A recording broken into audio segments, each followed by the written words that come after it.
আমরা কোনো রাজনীতির দল থেকে আসিনি, রাজনীতির প্রচার করতেও আসিনি। আমরা এসেছি, আমরা যেহেতু সনাতনী হিন্দু, কেউ হরিচাঁদ গুরুচাঁদ ঠাকুরের অনুসারী, কেউ আমরা এই মা কালী মা দুর্গা এইসবের পুজো করি আমরা।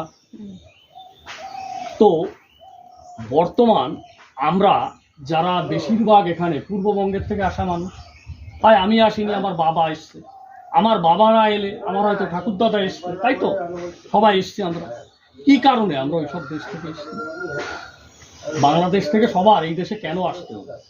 কেন? ওখানে বিশেষ ধর্মের অনুসারীরা রয়েছে যারা মূর্তি পুজো করতে দেয় না, করে না, এবং কাউকে করতে দেয় না। যারা মূর্তি পুজো করে তাদেরকে কাফের বলে, হারাম বলে।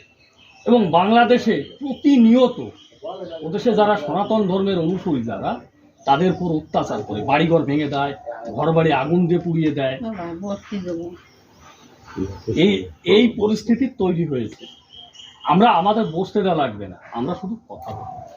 এইটা শুনুন, ভোট আপনার, আপনি কাকে ভোট দেবেন এটা হচ্ছে সম্পূর্ণ আপনার নিজস্ব ব্যাপার।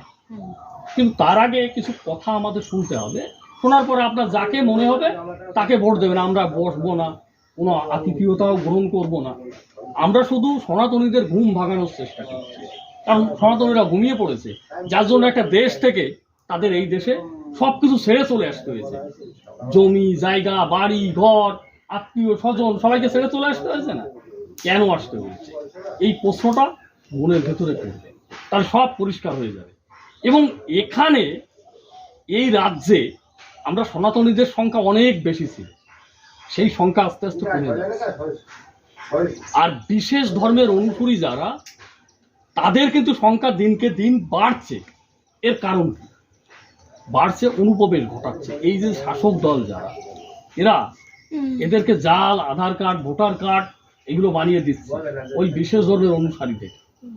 যারা ওই দেশে আমাদের অত্যাচার করেছে, তারা আবার এখানে এসে ভোটার কার্ড আধার কার্ড সবকিছু করে আমাদের চাকরিগুলো ওরা খেয়ে নিচ্ছে। আমার আপনার করের টাকা, সেই টাকার ভাতা নিচ্ছে, নিয়ে এই জায়গাটা সংখ্যা ওরা বাড়াচ্ছে। বাড়িয়ে আমাদের পর বিভিন্ন জায়গা যেখানেই বেড়ে যাচ্ছে, এই মুর্শিদাবাদ মালদা সন্দেশখালী স্বরূপনগর যেখানেই বাড়ছে, সেখানেই এই সনাতনীদের পর আবার অত্যাচার করছে, বাড়িঘর ভেঙে দিচ্ছে, কোথাও মার্ডার করে দিচ্ছে, খুন করে দিচ্ছে। এই যে হরগোবিন্দ দাস চন্দন দাস, বুঝছো, শুধুমাত্র হিন্দু হওয়ার অপরাধে মাটির মূর্তি বানায়, যেমন হরিচাঁদ ঠাকুরের মূর্তি, এরকম মা কালী মা দুর্গা এদের মূর্তি বানায়। এই বানালো কেন? বাড়িতে এসে